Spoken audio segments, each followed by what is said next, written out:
Sejam bem-vindos ao novo cenário do Analistas do Caos. Meu nome é Jefferson Todoro, estou aqui na técnica, por isso que eu estou com esta maravilha deste microfone aqui, headphone, headset. Daqui acima está Glauco Silveira, o nosso maravilhoso mestre de cerimônias. E se você perguntar o que é isso aqui do seu lado, isso daqui é a logo. E depois da logo, tem alguém parado. É que o senhor Luiz Carraro não está presente, mas sempre que um dos analistas não estiverem presente, estará sua foto para embelezar esse cenário maravilhoso. E com vocês, o nosso lindo e fantástico mestre de cerimônias, que agora é com ele, eu só estou na técnica, Glauco Silveira. Palmas para Glauco Silveira. E vamos lá, Glauco, é com você, meu querido. Boa noite, queridos espectadores, boa noite, queridos analistas, vamos primeiro, boa noite, vai ser do Miau, ok, Miau, boa noite, de Oliveira. Caros companheiros, analistas desse caos. Grande, Daniel de grande Miau. Deixa eu falar agora não para. Tenho certeza que tem muita coisa legal por aqui, então eu já vou parar por aqui. Boa noite, Daniel Pfeiffer. Boa noite, colegas.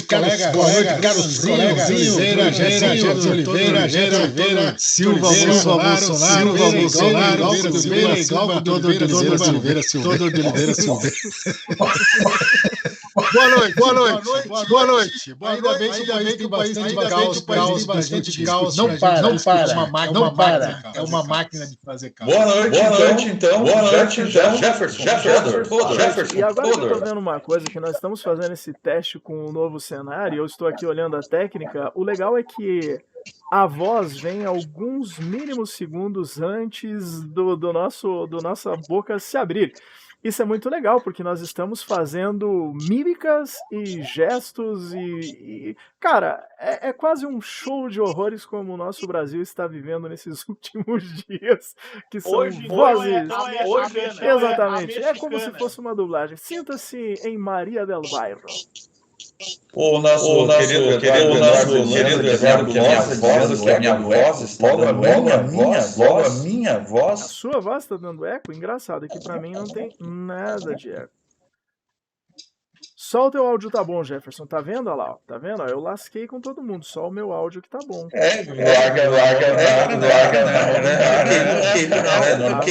Agora eu vou botar aqui o seguinte, eu vou mexendo, vocês vão conversando aí que eu vou mexendo no áudio de vocês. Vocês falaram aí, vamos lá. Vamos colocar uns filtros aqui de redução de ruído. Então vamos começar aí a análise. Vamos começar com um assunto importante, né? Nós tivemos o querido Jair Messias, presidente da República, teve mais deletados, né? O YouTube removeu transmissões ao vivo de Jair Bolsonaro. Segundo a rede social, bloqueados, violaram as informações que a abordagem Covid-19 que apresenta sérios danos significativos. Meus queridos analistas, Daniel Pfeiffer, você acha que os Bolsonaro eles eram mal para nós? Olha, o que eu vou falar do nosso querido presida, né? Ele o que estava falando de cloroquina de novo, estava falando mal da China, estava falando que a Coronavac não funciona. É um festival, ele é um festival, né? Ele não para. É mais forte que ele. YouTube tem políticas civilizadas, como as outras redes sociais, de coisas que, em termos de saúde pública, nós já estamos cansados de saber. Mas o Bolsonaro ele não para, né? Ele sabe que o Brasil tem instituições ainda um pouco frágeis, tem muita corrupção. Então ele desfila e fala as bobagens que acha que deve falar. E não vai parar tão cedo, viu? Esta semana foi um festival, hoje estourou, né? Hoje estourou uma do Braga Neto. Iremos É um festival. Eu não sei mais o que dizer do nosso presidente Bolsonaro e de tudo isso.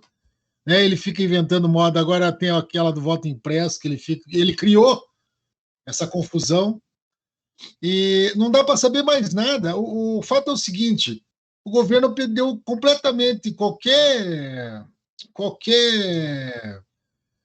confiabilidade. Você não pode confiar mais nada que o governo fale, que não seja uma bobagem completa, que não seja desesperado e que não seja apelativo. É mais ou menos assim que ficou o governo.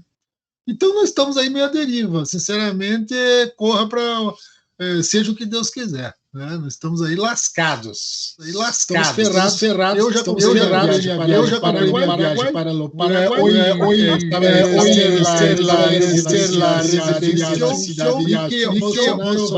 Bolsonaro vá para...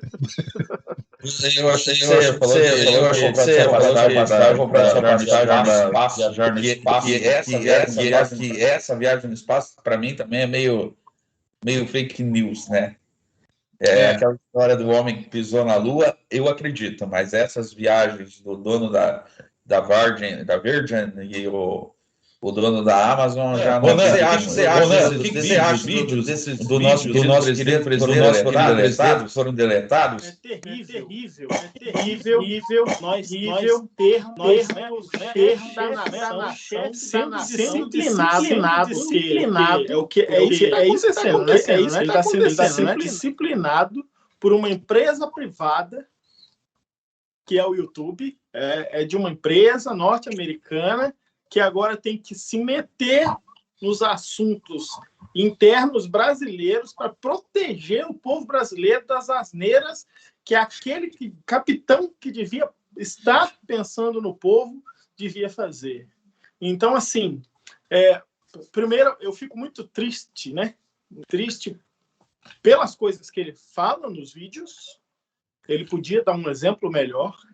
E também fico triste por uma empresa privada, o privado, uma pessoa lá, um grande empresário, que que está à frente do YouTube, ter tanto poder assim, de silenciar o presidente de uma nação, né?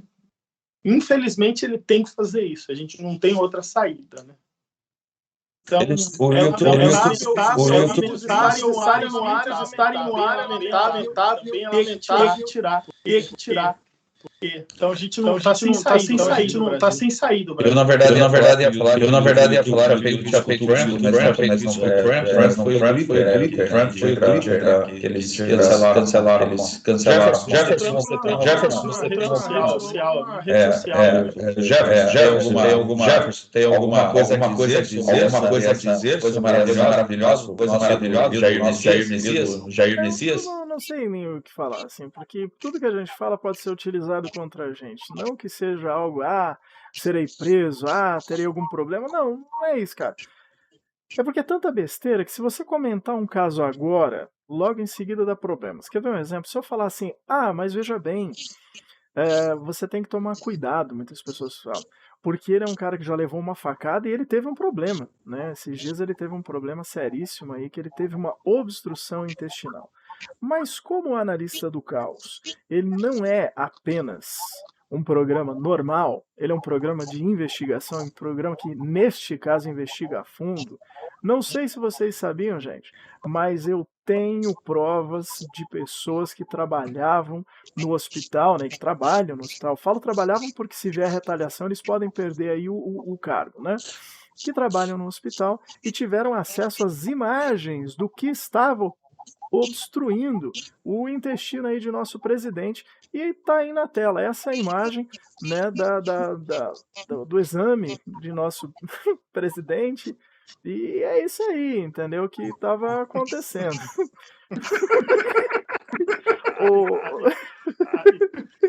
Ele estava com esse probleminha. Você pode ver que o médico falou, o problema é o YouTube aqui que está travando. Aí quando o pessoal do YouTube tirou,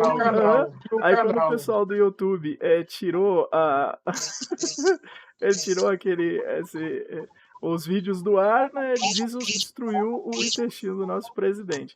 Então, cara, eu não sei muito o que eu posso falar. Sinceramente, eu não sei. A única coisa que eu posso dizer é que é tanta besteira que é falada, é tanta asneira que é criada nesse governo que se você falar o que esse governo produziu, produziu piadas e produziu asneiras. É a única situação que eu posso falar para vocês. E eu acho que o Bolsonaro ele tá praticamente com as explicações igual a do Luiz Carraro, que a gente fala com ele, mas ele fica ali só sorrindo. Você quer ver na CPI, ó? Luiz, me responda rapidamente. Você é a favor ou é contra a cloroquina? Só riu. Nada. É assim que funciona. É assim que funciona. Infelizmente é assim que funciona. Quando o YouTube diz não vai sair agora, não, que eu tava falando. Isso aí, o canal do presidente. Exatamente, temos que desobstruir o canal do presidente. Mas eu ia fazer uma piadinha quando o Bolsonaro foi internado. Eu ia fazer uma publicação no Facebook, acabei não fazendo, mas eu vou dizer aqui a vocês que eu fiquei como você disse, Jefferson, que você teve informações privilegiadas de profissionais de saúde, eu também tive. E também não vou revelar o nome das pessoas aqui para não comprometê-las, mas eu fiquei sabendo que quem fez a chuquinha no presidente era petista. É sério? Então, né, o presidente foi feita uma chuquinha, porque como é que é, né? Desobstruir. Isso aí, o canal do presidente precisava de uma chuca. E quem fez essa chuca foi um petista. Ó, o pessoal tá falando aqui que quando ficam todos na tela, dá problema no som. E agora que eu vi que mesmo com todo mundo aqui em silêncio, ele tá dando esse problema. Você quer que eu coloque melhora? Vou tentar ter um limitador, inverter. Eu tentei com redução de ruídos aqui. Vamos ver se eu consigo. Vamos ver. Mas faz mais um ruidinho mesmo. Pois é. Isso é outra coisa que nós temos que testar. Eu acho que isso daí é um problema no canal do presidente.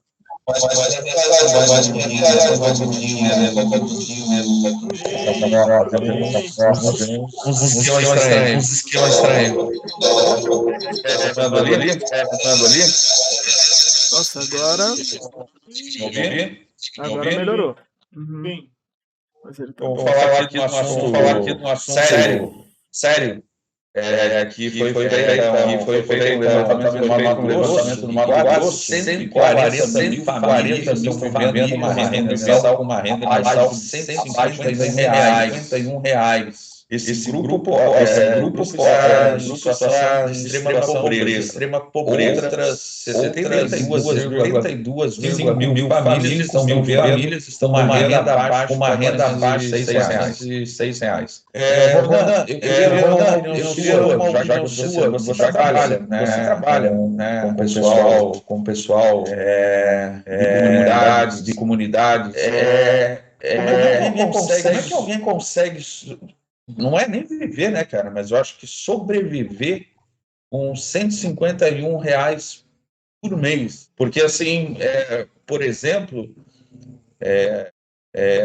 eu gasto com cigarro por mês bem mais que R$150. Então, o cara não pode, eu acho que, nem fumar. Ele não pode nem ter esse vício. Nós tivemos um grande executivo aí essa semana que disse que a redistribuição de renda é uma coisa boa, só que ele, né, ajuda o pobre, mas empobrece o rico, e isso não é legal. O crioulo, ele fala uma coisa que eu concordo 100%. Eu não tenho problema nenhum com uma pessoa que se alimenta 8 vezes por dia, sabe? Tem 8 refeições. Não tenho problema nenhum com isso. O meu problema é justamente uma pessoa, um grupo só, faz 8 refeições por dia, enquanto o outro grupo tem que se virar com R$150. E não é para uma pessoa, né? Geralmente é para uma família. É uma família de 4. Esse levantamento foi feito com famílias com até 3 pessoas. Então, R$150, R$50 por mês, R$50 para se alimentar, para beber água potável, não consegue, para ter roupa, então não tem roupa, recicla.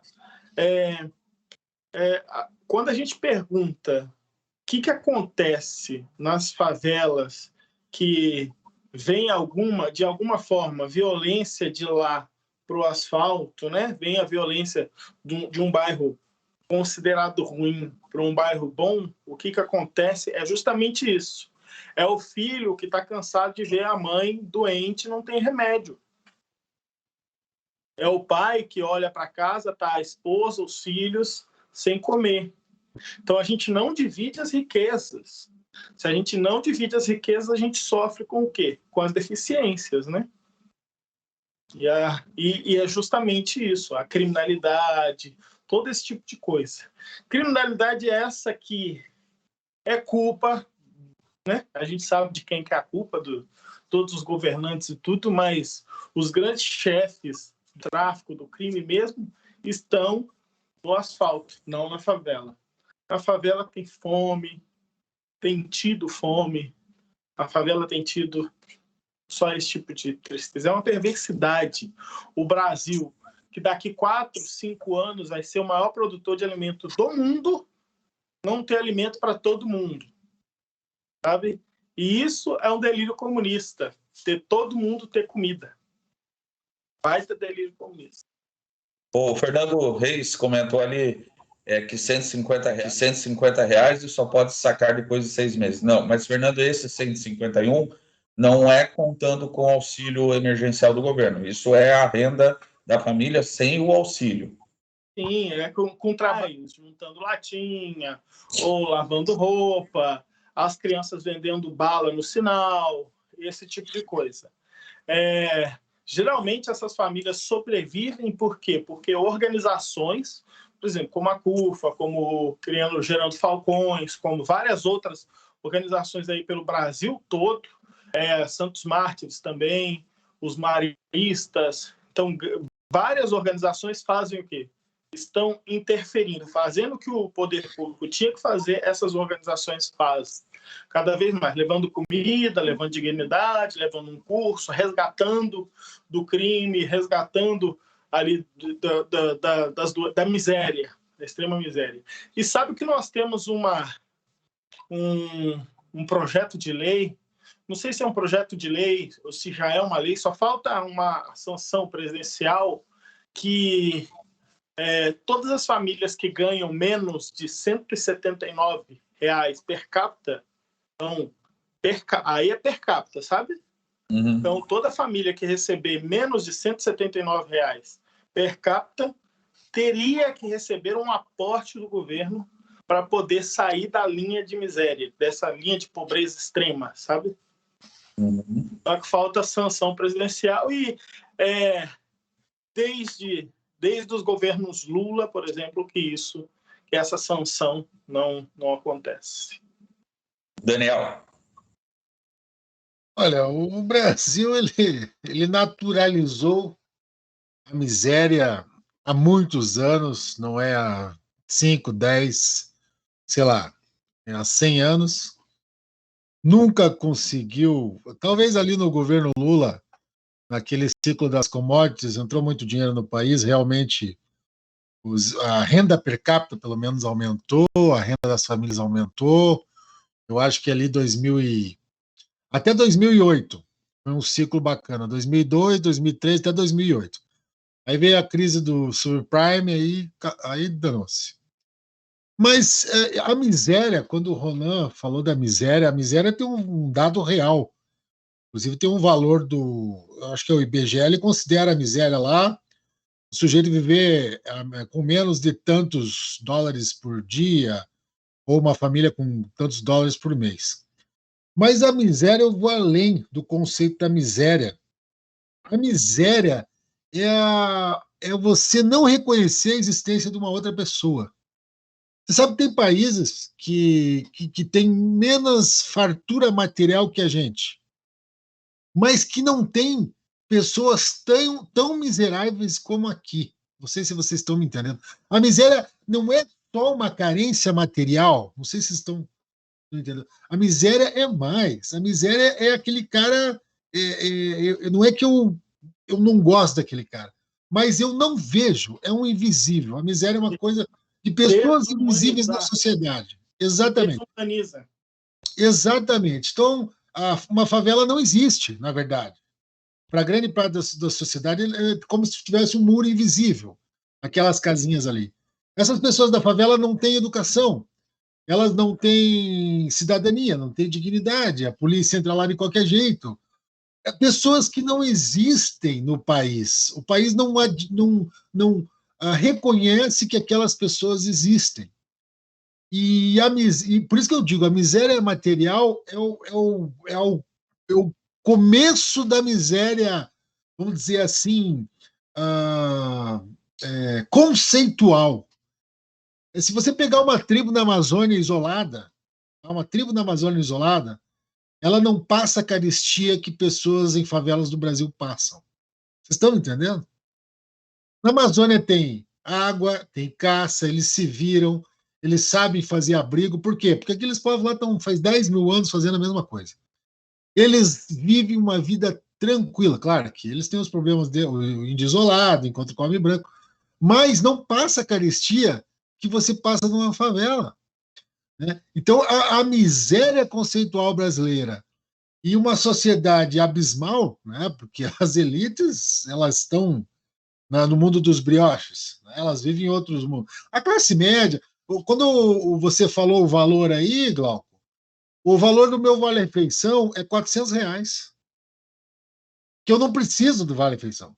Eu ganho porque as empresas têm uma série de benefícios fiscais, etc. Então, todas as empresas praticamente dão vale-refeição.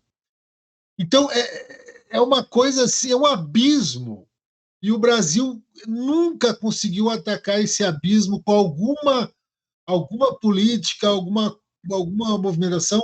Porque eu vou te dizer uma coisa, para o Ronan, principalmente, uma favela, as pessoas olham uma favela e falam, não, isso aqui não tem jeito. Isso aqui vai ficar 100 anos assim. É mentira. É bobagem. Você transforma uma favela em pouquíssimo tempo. Sabe? Basta você... Nós fizemos a Itaipu, gente. Nós desviamos um rio enorme, criamos um lago de quilômetros, metros quadrados. Você transforma com investimento, com vontade, com alguma movimentação coletiva, você organiza uma favela, educa o pessoal, e às vezes numa geração de 5, 10 anos. Só que a gente não admite isso. Entende? A gente não consegue. A gente faz uma Copa, como o Todor estava falando, né? Sempre fala. A gente faz uma Copa, gasta um caminhão de dinheiro, a gente faz uma Olimpíada, mas nós somos capazes de ajeitar, urbanizar, investir nessas favelas. E é uma burrice danada, porque isso aí só traz prejuízo coletivo para todos.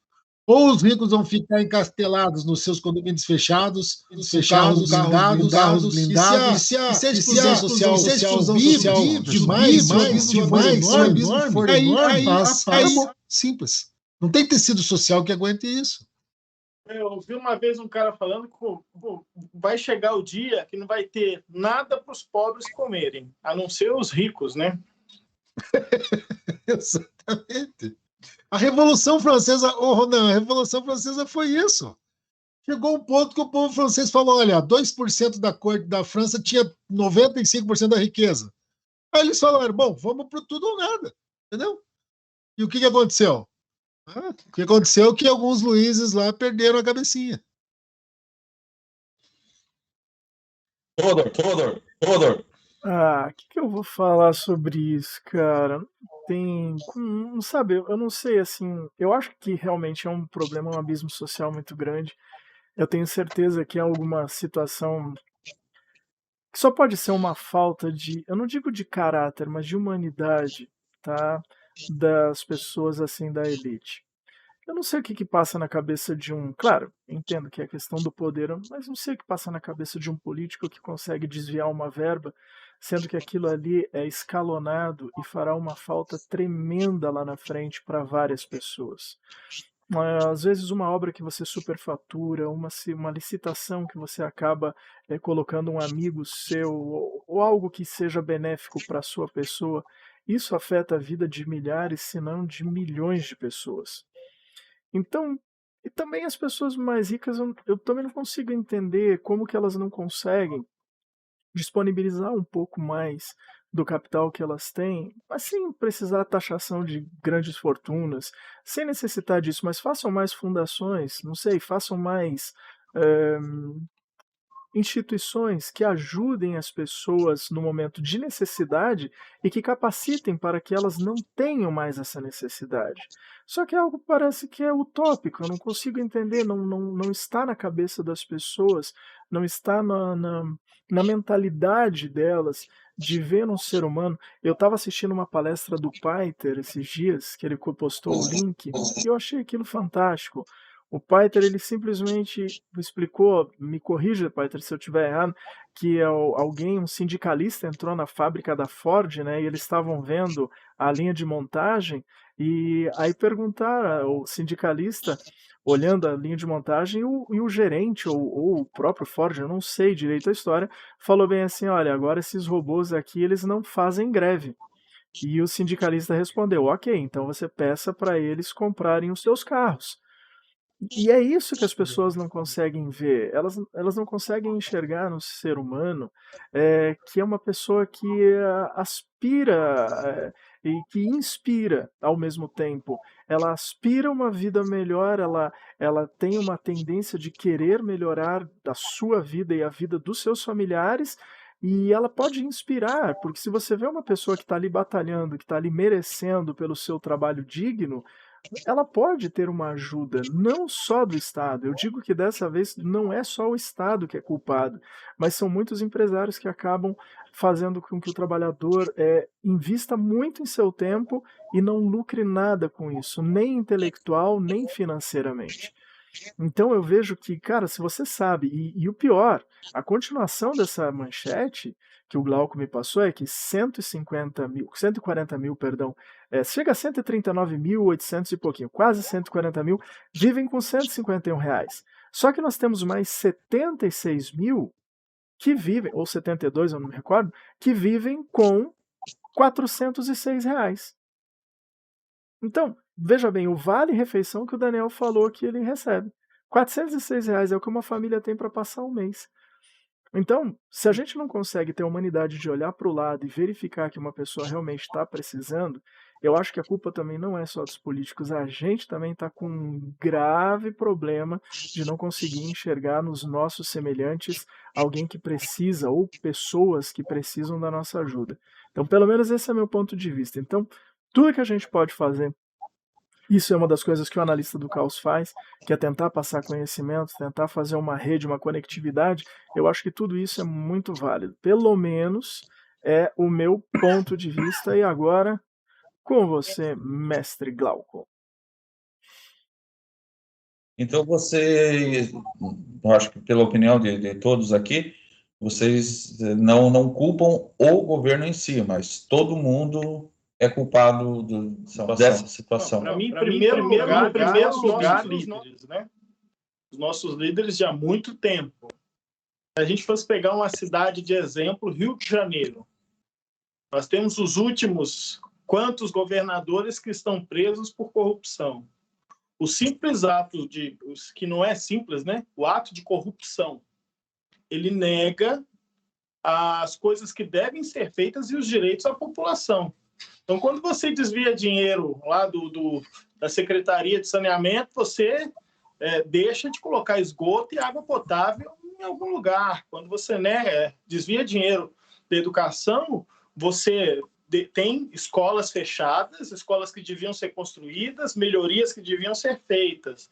Quando você tira dinheiro da segurança, você forma mal os seus policiais, você faz um curso só de 6 meses para o policial militar, ele não está preparado, ele vai para a rua e ele comete o quê? Truculência. Então, a culpa não é em si do policial, é da formação dele. Então, os nossos líderes em si são os culpados. E aí vem essa coisa do se a gente fosse citar nomes aqui, por exemplo, Roberto Justus, que lá no começo da pandemia disse que só morreriam 20 mil pessoas nessa pandemia, que era para deixar, né, as pessoas irem trabalhar, que as pessoas estavam perdendo dinheiro. O cara do Madeira se preocupar mais com o capital do que com a vida das pessoas. Acho que assim, a gente devia, por exemplo, a empresa privada, ela ganha dinheiro de uma forma, investe, o governo dá autonomias fiscais para ela devia adotar uma escola, 2, 10, manter aquela escola, manter o seu bairro, sabe? Aos moldes de como é, por exemplo, nos Estados Unidos, né? E você tem uma empresa que, né, dos pais, dos alunos que estão ali, todos cuidam daquela escola. A escola ela não é privada, ela é pública. Mas pode ser feita a gestão privada para que tenha a melhor escola, a melhor qualidade, etc. Coisas assim. Eu não sei, a gente vive um sistema de castas. Eu observo isso faz tempo já. Uma vez eu estava no carro assim, como pessoas próximas, que eu não posso, evidentemente, falar o nome, mas aí chegou um mendigo, né? Aí a pessoa não fecha o vidro. Eu falei, mas que o cara vai fazer o quê? O cara tá quebrado, o cara tá numa situação terrível na rua. Daí eu peguei, abri o vidro, falei que não tinha nada. Daí eu escutei, olha só que absurdo. Às vezes, essas pessoas, elas são ricas e elas se vestem de mendigos só para pegar o dinheiro das pessoas no sinal. Sabe, esse é um pequeno exemplo. Quem assistiu o Parasita da Coreia do Sul, eu acho que começa a perceber.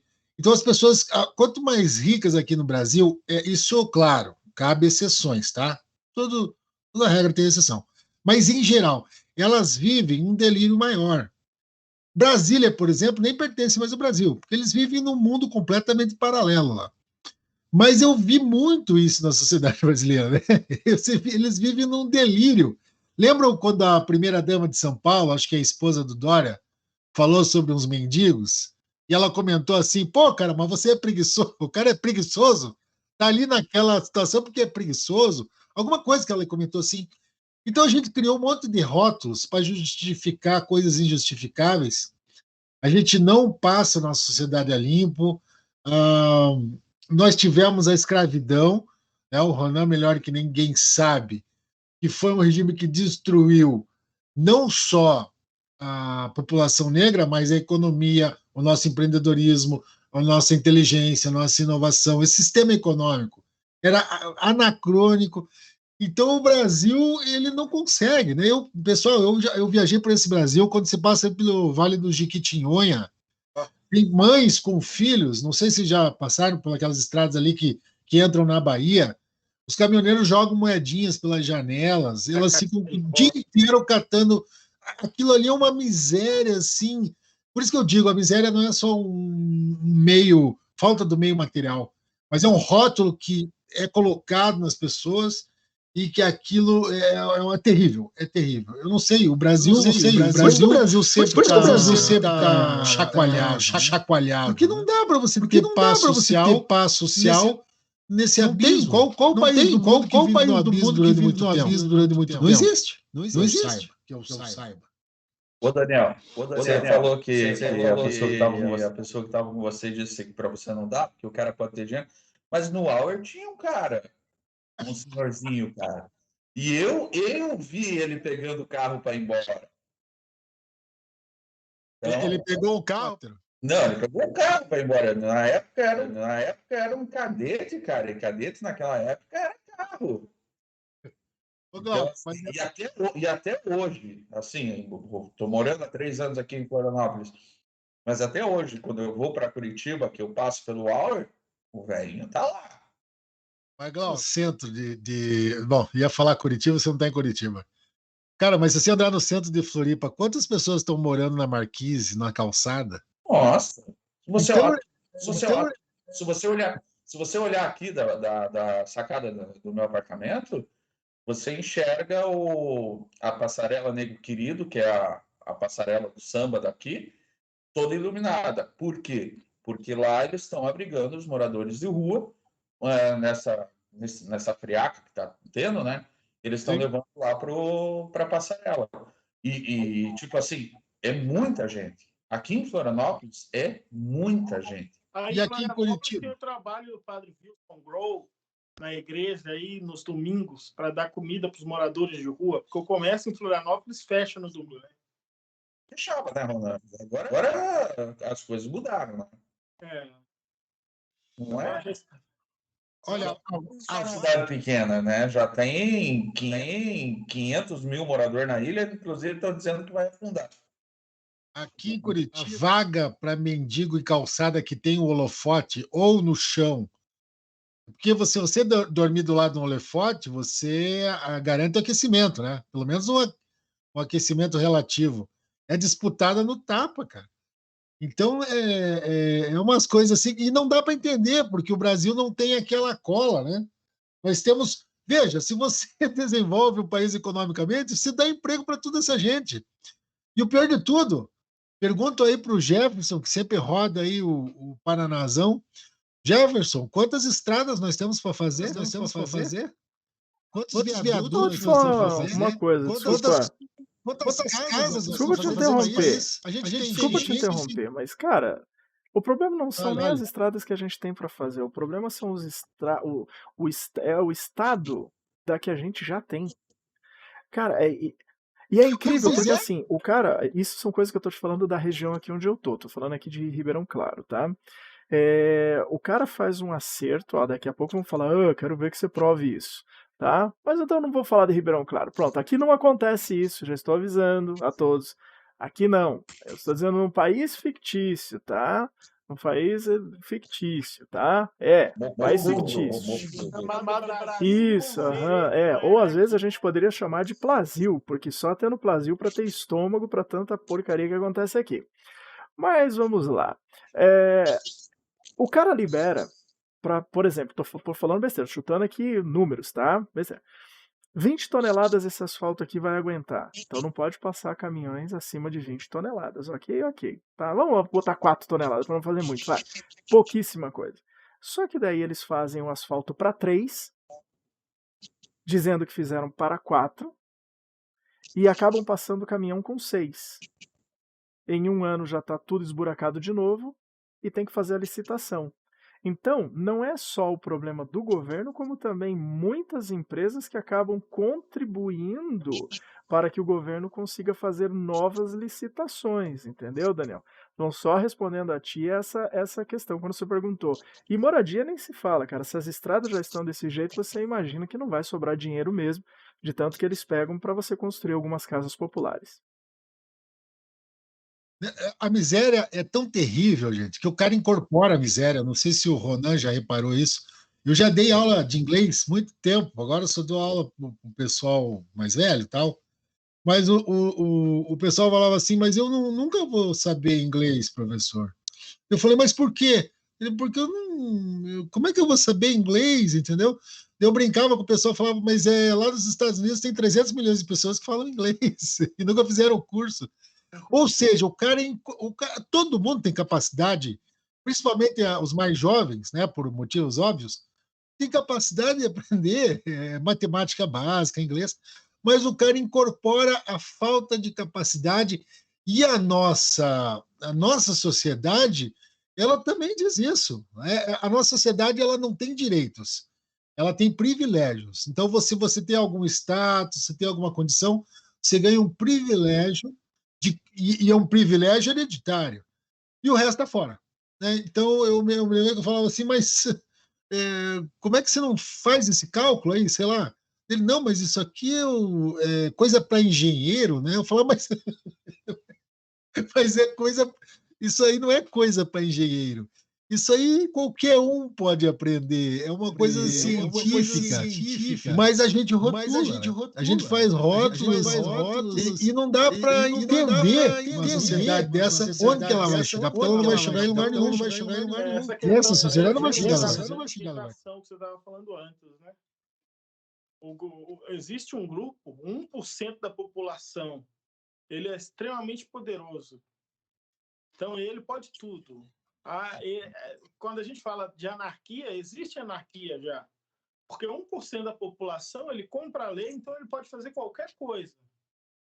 Tem um grupo lá na base da pirâmide que a lei também não adianta para eles. O exemplo perfeito disso é um carroceiro andando no trânsito, para isso se o sinal fechou, se o sinal abriu, se tem faixa, se não tem faixas, para ele é indiferente.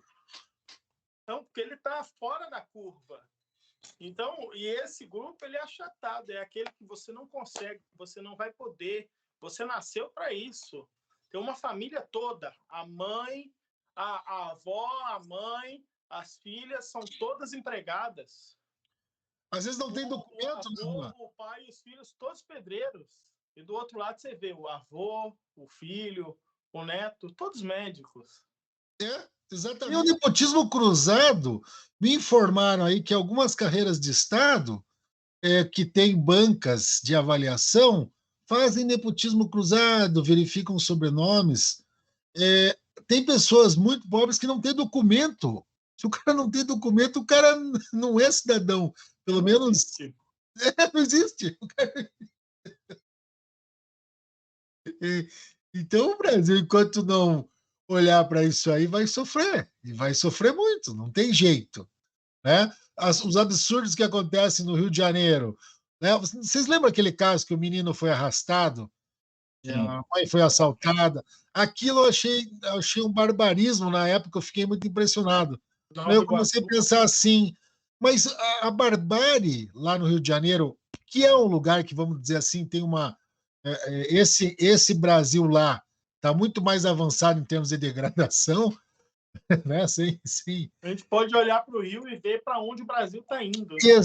Exatamente. E é barbárie. Amanhã vai acontecer uma coisa pior, depois da manhã vai... E aconteceu mesmo, né? Crianças levaram tiro de fuzil, mulheres grávidas morreram com tiro de fuzil, pessoas são queimadas vivas, pessoas são esfoladas, daí foi um caso lá de tortura de crianças. Quer dizer, a barbárie instituída, a desorganização social completa, vai causar barbárie, como em qualquer sociedade. Não tem jeito. Aí a gente vai acostumando. E você vê, em Goiânia, o sócio de um restaurante extremamente famoso, outro dia, reclama porque o motoboy que entrega comidas para o restaurante dele há 18 meses trabalhando, enfrentando Covid, todo esse tipo de coisa, estava carregando o celular num espaço para carregar o celular, só que ele não podia sentar ali. Ele começa a falar que paga 140 mil de aluguel naquele lugar, o motoboy ficar ali achando que manda no lugar. O motoboy sem o celular carregado não entrega comida para ele. Mas para ele vê números. 140 mil que eu gasto. Eu mando nisso aqui. Eu tenho privilégio. Quem é esse motoboy? Ele não é humano. Ele... É uma coisa. Mas não entrei na notícia e eu não estava conseguindo entender a manchete, agora você me explicou. O quê? Desse restaurante? O restaurante, É bem isso. Jefferson, vamos inverter a ordem aí dessa parte. O que vem agora? Vamos falar, porque na verdade uma coisa puxa a outra, né? Vocês viram que hoje teve a parada do Braga Neto, saiu no jornal Estado de São Paulo, que ele supostamente teria enviado alguém para ameaçar o presidente da Câmara para aprovar o voto impresso ou não teríamos eleições em 2022. O Braga Neto, durante o dia, disse que não falou isso, que jamais teria feito esse tipo de coisa. O presidente Hamilton, o vice-presidente Hamilton Mourão também disse que isso é mentira. Para vocês, existe um fundo de verdade nisso ou não? Qual é o motivo que o jornal teria para lançar uma notícia dessa? Pressão não existe, né? Existe uma pressão incoerente, e como o Daniel fala, né? Bolsonaro foi eleito quantos? Os filhos, quantos anos por... Agora está tendo fraude, vai ter fraude. Ele venceu como presidente, né? Se tivesse fraude mesmo, passava para segundo turno e ele não vencia, gente. Para que ia ter Para que iam fazer uma fraude para passar para o segundo turno só? Que inteligente isso aí. Nossa, que legal isso. Então, existe uma pressão para ter voto impresso, para ter esse voto impresso, que é absurdo. Então, por que não? Dá para se duvidar? Vocês viram na CPI agora um documento lá com mais de 30 erros, documento que foi forjado. Da Invoice? Quantas pessoas foram na CPI e mentiram descaradamente? Sabe? Hoje eu vi um comentário da... Putz, não vou lembrar, não vou lembrar o nome dela. Eu estou tô ficando velho, na verdade, porque eu não estou lembrando mais das coisas. Mas eu lembro do comentário na Globo News, no Estúdio I, apresentadora lá, gosto bastante dela, mas não lembro o nome. Que o governo está escondendo muita coisa, muitas informações, muita coisa que deveria ser aberto, que vem de outros governos. Não vou dizer, foi no governo do PT, porque o governo do PT só foi melhorando essa questão de transparência das ações do governo para a população. A gente tinha acesso às coisas, né? Aí, nesse governo, você não tem acesso às informações, e daí fica fácil para o presidente dizer, no meu governo não tem corrupção. Por quê? Porque você não tem acesso, você não sabe, de fato, o que está acontecendo dentro do governo. E que essa CPI, ela, de certa forma, ela está abrindo essas informações que a gente não tinha. Essa CPI está mostrando para a gente o que a gente deveria ter acesso, a CPI está mostrando. Então, assim, eu achei muito interessante esse comentário dela, e é mais ou menos isso que você está falando, Rona. E é isso. Em suma, dá para se duvidar de alguma coisa num país que alguém escondia dinheiro na cueca para passar no aeroporto? Dá para duvidar de uma pressão para poder aprovar uma lei? Então,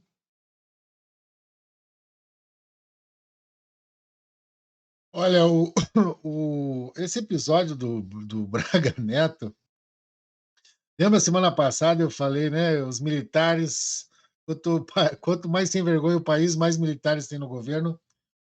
O caso é o seguinte: os militares estão desesperados com a possibilidade da eleição do Lula. Esse é o fato. Eles têm militar que nem vai com a cara do Bolsonaro. Eles não suportam. Tem muita gente no exército que não suporta o Bolsonaro, que acha que ele é jacu. O Bolsonaro realmente, tecnicamente, né, minha opinião técnica, sem ofensa nenhuma, realmente ele é jacu. É o capitão jacu. Então é duro, porque um general do exército, o pessoal do exército, marinha aeronáutica, são pessoas que conseguem amarrar o sapato, pessoas alfabetizadas, com um certo traquejo intelectual. E o Bolsonaro realmente é demais, né? Demais para as classes militares. Só que eles detestam o Lula, né? Eles detestam, tem um trauma do Lula. Eles detestam mais o Lula do que o Bolsonaro. Exatamente. E eles não querem deixar o Lula se eleger de jeito nenhum. Só que o problema é o seguinte, né? Eles, para fazer isso, têm que se afundar cada vez mais com o Bolsonaro. O Mourão parece que está tentando uma terceira via aí com o Moro. Seria uma chapa Moro presidente e Mourão vice. E seria uma saída para alguns militares que não suportam nenhum dos dois.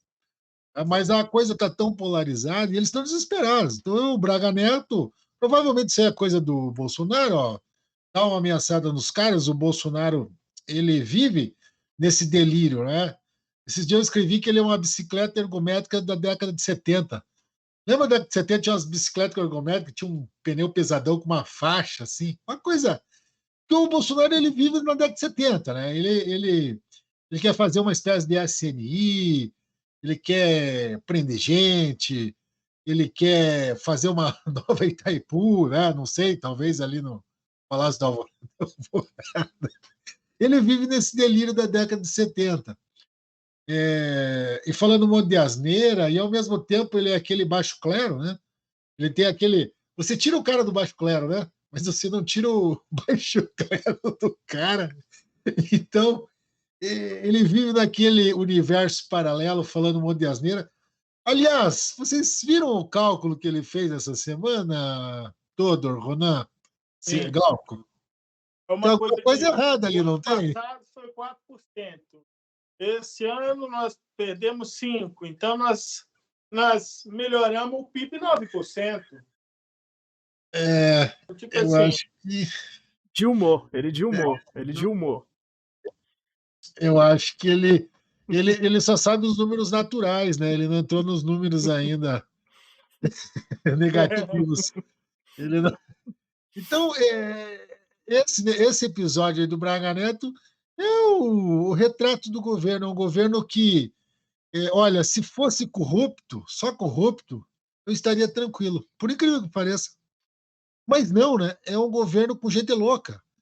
Gente alucinada. Desonestidade intelectual. Exatamente, com delírios. Então é arma, é cloroquina, é voto impresso, é todo dia uma. Vamos ver amanhã a besteira que eles vão inventar amanhã.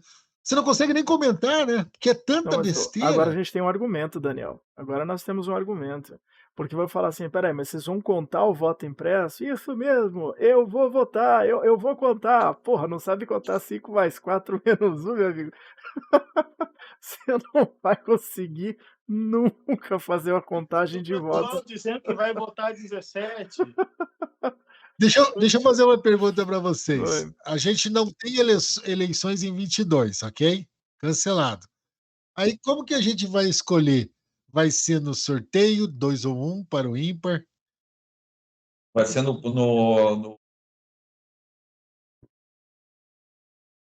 Na roleta. Vamos fazer um bingo. Cara, fazer uma roleta russa com ele. Quem sobreviver assume.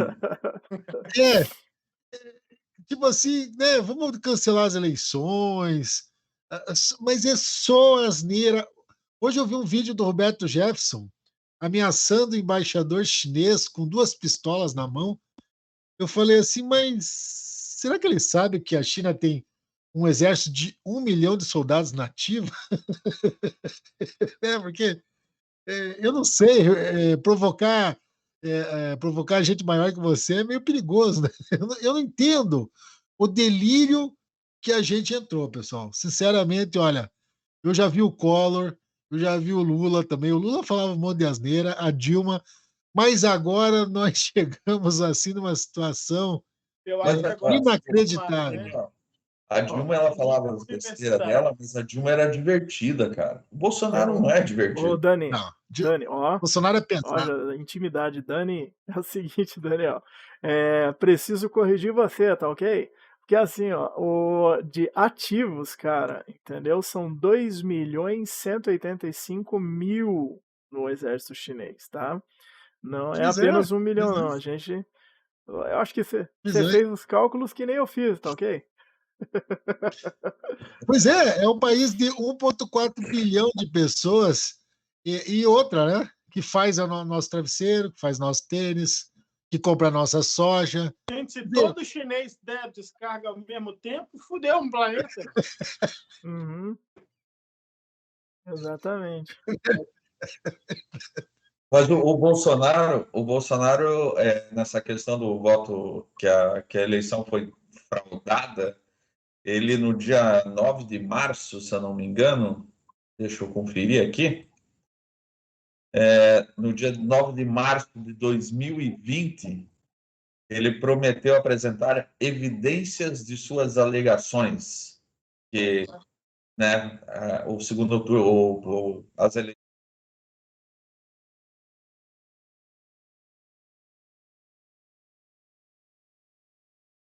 apresentar essas provas e ele não apresentou. É uma carta que ele tem na manga ou realmente ele não tem essas provas? Eu ouvi alguém falando, ou li em algum lugar, que na próxima semana ele ia provar isso tudo, né? Porque esperou 500 dias, né? Não, deve ser uma prova assim muito, muito, muito, muito contundente, gente. Deve ser uma prova assim incontestável. É tipo assim, não sei, né? O Haddad indo lá e carregando no pendrive, na máquina eletrônica, o nome dele, né? Deve ser isso.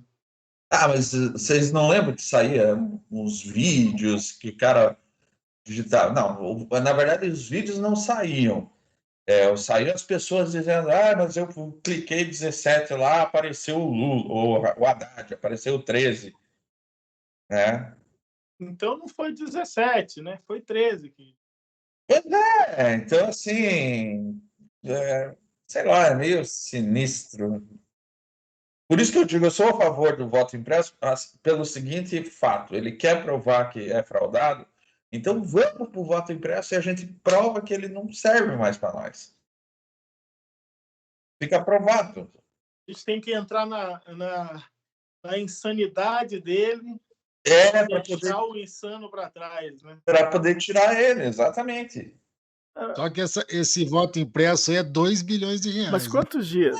Se ele está preocupado com isso, os deputados estão preocupados com isso, eles não aprovaram lá o fundão de 6 bilhões.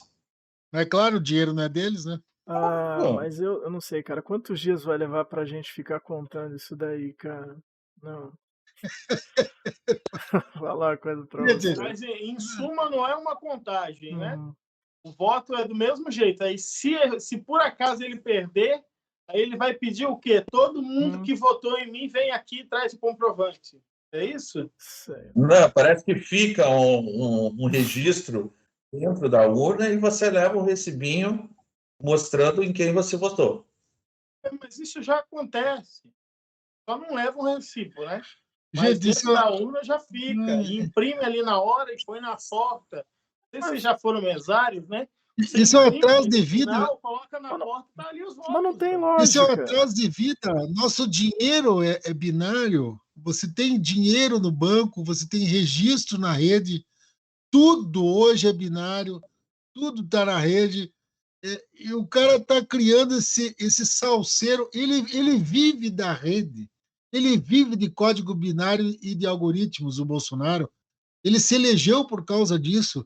E agora ele está querendo imprimir um papel para criar um fato, daí ele vai perder a eleição, daí ele vai criar, daí ele pega uma turminha da barra pesada dele, vão lá, quebram um estoque de urna, jogam urna para tudo quanto é lugar.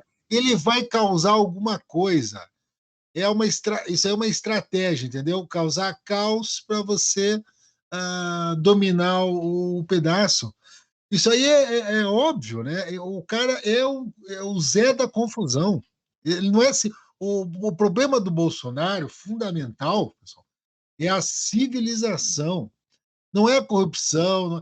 Ele é um degrau para trás na civilização brasileira. Olha, nós temos nossos problemas, mas a gente está caminhando.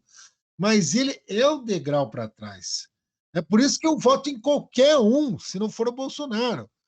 Se o Daciolo estiver na frente da pesquisa, eu vou votar no Daciolo. Mas é louco, mas é um voto de desespero. Como foi o voto de 2018? As pessoas estavam indignadas com a roubalheira do PT. E votaram no primeiro tio que chegou lá com um discurso populista. O problema é que o molho saiu mais caro que o peixe. O Bolsonaro é centrado ou é centrão? Uma boa pergunta, hein? Glauco, você quer que ele mesmo responda? Pode ser? Pode ser. Então vamos lá. Manda aí. Vamos lá e daí a gente já volta. Bolsonaro é com você. Você é centrado ou é centrão? Olha só, o centrão é um nome pejorativo. Eu sou do centrão. Qual é a nossa proposta? É indicar as pessoas certas para os ministérios certos. Por isso, nós não integramos o centrão, tampouco estamos na esquerda de sempre. Vamos escalar as pessoas certas. Eu sou do centrão. Então, qualquer um presidente que porventura distribua ministérios estatais ou diretorias de banco para conseguir apoio dentro do parlamento, ele está infringindo o artigo 85, inciso 2 da Constituição. Se eu der, por exemplo, um ministério para um partido com o objetivo de comprar voto, qualquer um pode, então, né, me questionar que eu estou interferindo no livre exercício do poder legislativo. Então, o que eu fiz durante a campanha minha, dizendo que não aceitaria o toma lá da cá, eu fiz baseado na Constituição. Por isso que eu sou escravo da Constituição. E ficou, então, rotulado o centrão como algo pejorativo, algo danoso à nação. Não tem nada a ver. Eu nasci de lá. A Tereza Cristina é do PFL, atualmente Democratas. O Ângelo Lenzoni também é do Democratas. O Ciro Nogueira, que deve integrar o governo, é do PP. Se eu der, por exemplo, um ministério para um partido com o objetivo de comprar voto, qualquer um pode, então, né, me questionar. São um pouco mais de 200 pessoas. Se você afastar esse partido de centro, sobram 300 votos para mim. Você afasta 100 e poucos parlamentares de esquerda, PT, PSDB e PSOL, eu vou governar com 1/5 da Câmara? Não tem como governar com 1/5 da Câmara. Gente, eu acho impressionante. Eu não sei quanto a você, Daniel Ronan, Glauco, desculpa interromper e falar. Olha, as falas dele, dizendo que o centrão é horrível, que ele não se alia, que ele não vai trocar cargos. Eu jamais trocaria cargos, eu jamais faria uma sujeira dessa. E em seguida, o cara falar que o centrão é uma coisa natural, eu nasci do centrão. Eu não sei, pra mim eu fico sem palavras. O cara fala que o centrão é horrível, é nojento, é uma baixaria. Logo em seguida ele fala que ele nasceu do centrão e que ele é do centrão. Ele tá se autoproclamando. Logo ele é uma baixaria. Sim, nada além disso. Todo homem é mortal. Sócrates é homem, logo. Uhum. Ainda bem que você falou Sócrates, né? Porque se falasse algum outro aí que Sócrates é homem, tá ok? Essa aí você se livrou do processo, hein? E ali nesse vídeo ele coloca, inclusive,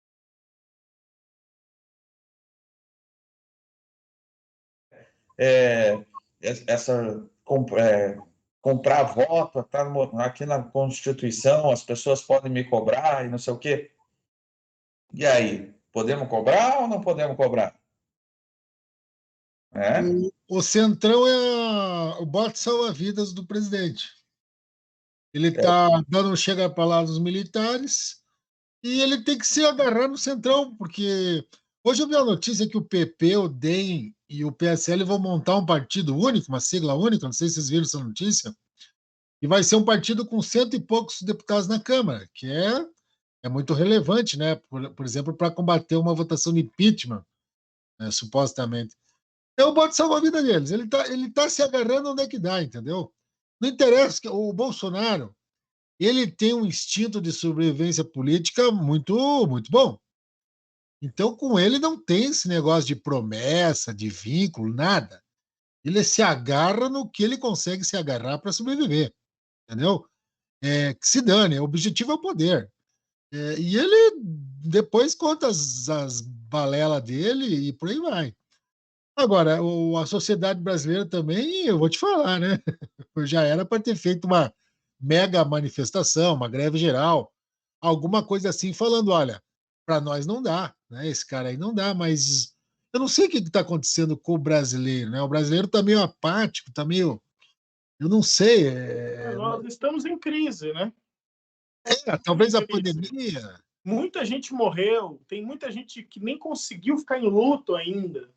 Exatamente. Sabe? Então, como é que nesse momento foi o melhor momento? Esse momento era perfeito para o Bolsonaro mostrar, por exemplo, que era um ótimo líder, que foi o contrário. Mas também é um momento perfeito para ele continuar navegando ou como uma tartaruga em cima da árvore, né?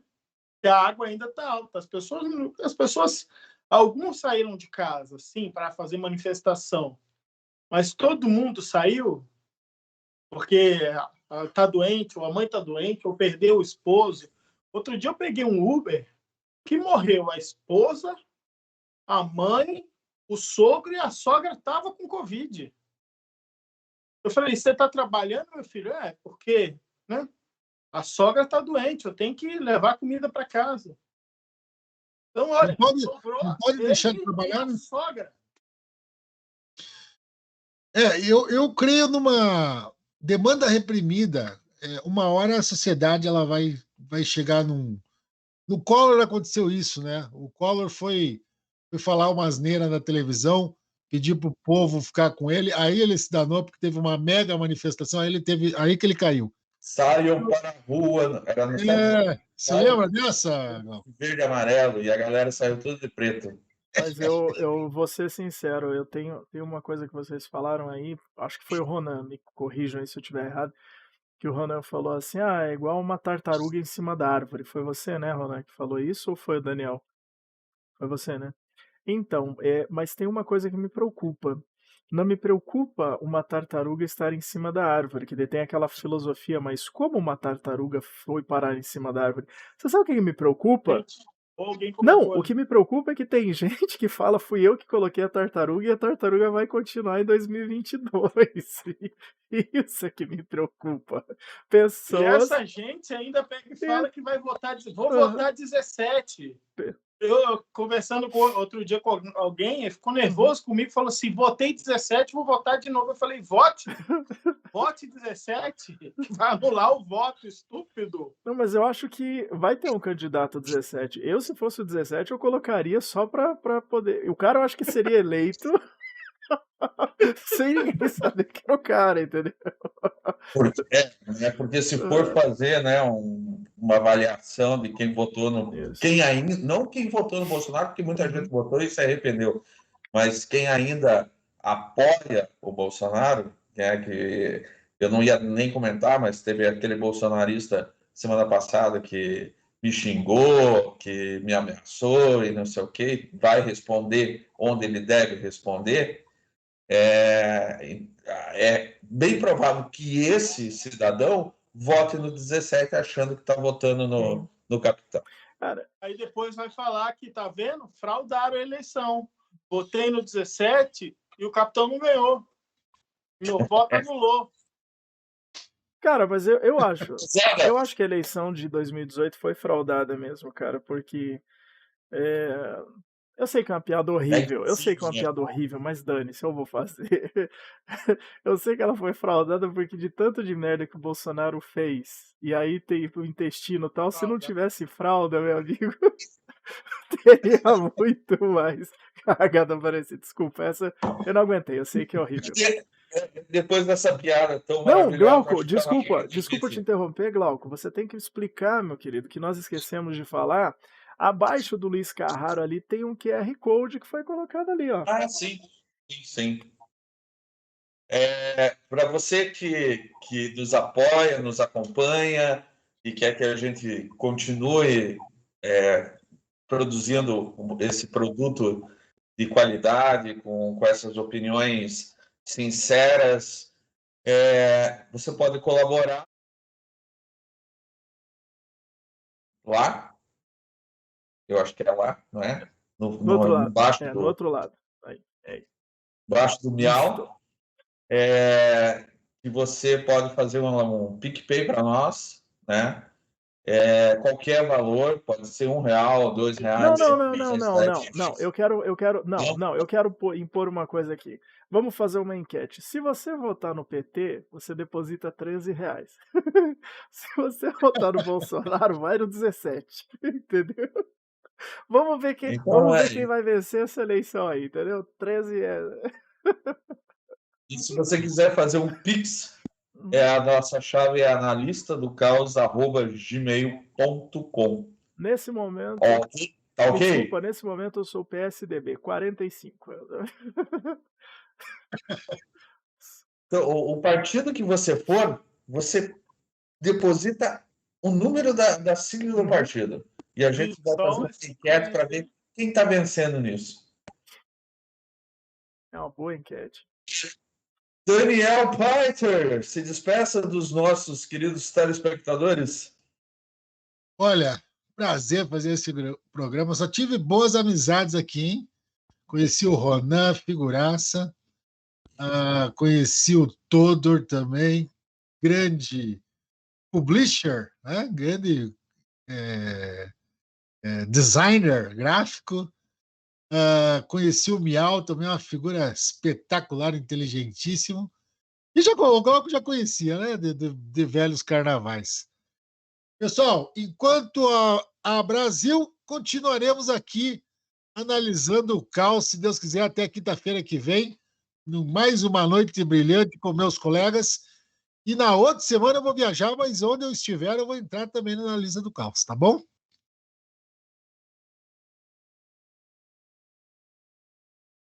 Dinos. Bom, gente, é sempre bom estar aqui. O recado do QR Code está dado. Qualquer valor vale, mas se quiser fazer a brincadeira aí do partido é legal. Nos ajuda a manter esse espaço legal, vendo que cada vez a gente melhora. Hoje a gente já tem um espaço virtual mais legal. Então a gente precisa da sua ajuda para manter esse projeto cada vez mais forte e que ele cresça e que ele continue. Agradeço aos senhores pela gentileza de me manter aqui também. Miau Carraro, que hoje ficou caladinho, só sorrindo. E é isso. Nobres espectadores, beijo do Ronan. Jefferson Todor. Todos os erros de início de som assumo, entendeu? Porque eu poderia me manter calado na CPI do som, mas eu prefiro assumir o erro antes que o Omar Aziz já venha me xingando. Então, a gente fez um teste hoje com o OBS aqui, vamos ver, tentamos melhorar, não saiu de repente como a gente queria, mas funcionou. Aqui embaixo está escrito sigam-nos, curtam nossa página no Facebook, Analistas do Caos, e também inscrevam-se no YouTube e ativem as notificações, que em breve nós teremos aí muitas coisas legais.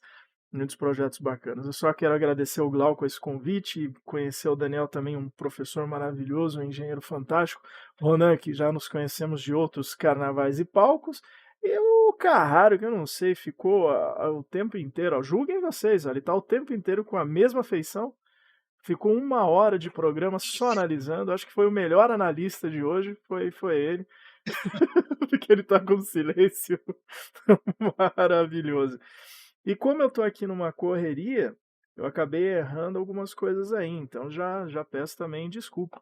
Como os letreiros embaixo, que às vezes a gente tá falando de um tema e tava outro. Se sumir o som de alguém também, culpa minha. Ou seja, joga aqui pra mim porque o pai tá on. Porque agora eu tô com fibra aqui no sítio, né? Agora o pai tá on. Agora o pai tá on. E agradecer sempre, cara. A presença de vocês aqui é sensacional. Os dias que eu não tive, eu senti uma falta muito grande mesmo, porque a gente já está se tornando aí uma família. Que Deus abençoe vocês, uma ótima semana e muito obrigado mesmo, Glauco, pelo convite. Valeu. Logo, logo a gente vai estar fazendo aquela foto, a nova foto de todos de terno, realmente todos juntos, todos de terno. Agradecer ao Fernando Reis, ao Daniel Tornese, a Milene, que eu não peguei o resto do nome, porque o Fernando digita, né? E daí vai sumindo o nome do restante. Agradecer a todo mundo que assistiu. Lembrando também, além do Pix, além do QR Code ali do PicPay, sugestões, críticas, elogios, abraços, podem entrar em contato pelo WhatsApp, que é o 48 984001305. Tá certo? Galera, muito obrigado. Glauco, Miau, desculpa. vê se semana que vem você fala mais. Desculpa, tá muito desculpa te interromper, Glauco. Teve alguns comentários aqui que foram bem pertinentes. Por exemplo, da Milene Garcia Gomes, ela falou: Milene Garcia Gomes, essa também. Eu só peguei o nome. Esse Bozo é um psicopata. Eu gostei desse comentário. E o Fernando Reis falou: mais uma coisa vocês têm que concordar, o Bolsonaro tá aquentando pancada pra caramba. São poucos que no lugar dele aguentaria metade do que ele tá aguentando. Olha, não sei, viu? Ele joga a culpa pros outros, né? Mas tudo bem. A brincadeira não é Rock Balboa, não. Exatamente. Quanto mais você aguenta a pancada, não. Você tem que revidar, você tem que fazer, você tem que ser proativo, você tem que fazer o que você se dispôs a fazer. Se não faz o que se dispõe a fazer, receber crítica, você vai receber. E quando faz, não é mais que obrigação também. Boa, sabe as palavras, sabe as palavras. E antes de encerrar, já passei o WhatsApp, já passei e tal, e curtam a página, sigam, compartilhem, e durante a semana sempre vai ter as rapidinhas dos analistas, vai ter as dicas dos analistas, que está tendo bastante dica de leitura com o nosso Daniel Pfeiffer. Acompanhe a gente. Ao vivo, a gente está apenas na quinta, mas durante a semana a gente está aí. Vocês podem entrar em contato, que a gente sempre pode trocar uma ideia. Um grande abraço a todos. Até semana que vem.